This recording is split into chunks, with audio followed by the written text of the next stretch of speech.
Hello everyone. আজকে একটু সাইফ হাসানকে নিয়ে কথা বলবো, বাংলাদেশের ক্রিকেট প্লেয়ার। আমার মনে হয় যে আমি যতদিন ধরে ক্রিকেট খেলা দেখছি, প্রায় 2010-11 পর থেকে বা 8-এর পর থেকে, আমার মনে হয় এতদিন যারা ব্যাট করছে বা ব্যাটিং দেখছি, তার মধ্যে মনে হয় বর্তমান সেরা ব্যাটিং দেখতেছি সাইফ হাসান। এর আগে অনেক ব্যাটিং আসছে, সৌম্য সরকার, তারপর ইনামুল হক বিজয়, মেহেদী হাসান মিরাজ, অনেক ব্যাটিং এ আসছে। এমরুল কায়াসের ব্যাটিং দেখছি, বাট তাদের ব্যাটিং স্টাইলটা অন্যরকম, কিন্তু সাইফ হাসানের ব্যাটিং স্টাইলটা অন্যরকম। আমি সাইফ হাসানের যে শটগুলো, সেই শটগুলো আমি দেখছিলাম এডিবি ভিলিয়ার্সের, আহ, তারপর বিরাট কোহলি। বেশ করে সাইফ হাসানের যে শটগুলো, এটা বেশিরভাগ এডিবি ভিলিয়ার্সের শটের মতো। তার শটগুলো কিন্তু অসাধারণ দেখার মতো। ফুটওয়ার্ক এবং কোন বলে কিভাবে শট করতে হবে, কোন শট করতে হবে, কোথায় যা শট করতে হবে, তার মধ্যে সব গেয়েই আছে। বাট এখানে তাকে আমার মনে হয় বিসিবি থেকে পর্যাপ্ত যত্ন নেওয়া এবং তাকে মিডিয়ার মুখোমুখি না করা। আমার মনে হয় তাহলে সে ফিউচারে আরো অনেক ভালো কিছু বাংলাদেশকে, ক্রিকেট যারা ভক্ত আছে তাদেরকে উপহার দেবে।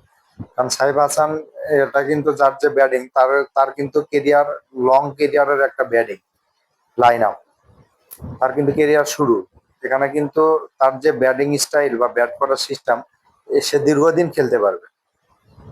কারণ সচিন তেন্ডুলকার, রাহুল দ্রাবিড়, তারপর যে খেলা খেলছে, তাদের যে শটের স্টাইল ছিল ঠিক সেম। আরেকটা হচ্ছে এডি ভিলিয়ার্স আর সাইফ হাসানের শট গুলো কিন্তু সেম মনে হয় আমার কাছে। কারণ এডি ভিলিয়ার্স কিন্তু সব সাইডেই শট করতো, সাইফ হাসানও ঠিক সেম।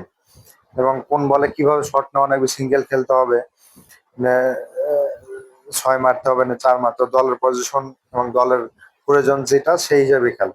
আর শটগুলোর সবচেয়ে বড় সাইফ হাসানের একটা দিক, শটগুলো হচ্ছে যে শটগুলো করে, শটগুলো দেখার মতো শট। আমার মনে হয় যে সাইফ হাসানকে সবচেয়ে মিডিয়ার বাইরে রাখতে হবে। হ্যাঁ, আর একটা বিষয়, তাকে পুরোপুরি মিডিয়ার বাইরে রাখে বিসিবি থেকে সর্বোচ্চ যে সহযোগিতা করা তাকে করতে হবে। তাহলে মনে হয় ভবিষ্যতে একটা এডি ভিলিয়ার্সের মতো বাংলাদেশ ব্যাটিং পাবে। সে কিন্তু মাত্র শুরু, তারপর কিন্তু তার কেরিয়ার কিন্তু আরো আছে, সামনে কেরিয়ার পড়ে আছে। তাকে ব্যাটিং যদি আরো ভালো কোচের মাধ্যমে কোচিং করানো হয়, মনে হয় যে সে ফিউচার আরো ভালো খেলবে, বাংলাদেশকে ভালো কিছু উপহার দেবে। আমার মনে হয় যে বাংলাদেশ ভালো একটা ব্যাটিং উপহার দেবে সাইফ হাসানের মাধ্যমে।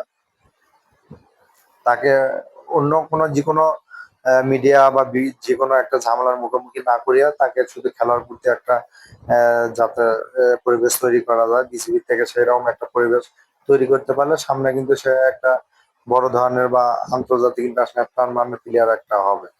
বাংলাদেশে আর আগে কিন্তু এরকম প্লেয়ার কখনো আসেনি ব্যাটিং, সবসময় ব্যাটিং বিপর্যয় লাগিয়েছিল। আর ব্যাটিং বিপর্যয়ের কারণে কিন্তু বাংলাদেশের 60-70 মার্চের ম্যাচ হারে। আমার মনে হয় কি বাংলাদেশের বিসিবি কে সাইফ হাসানকে যত্ন নেওয়া উচিত এবং তাকে মিডিয়ার মুখোমুখি না করানো উচিত, মিডিয়ার থেকে দূরে রাখতে হবে।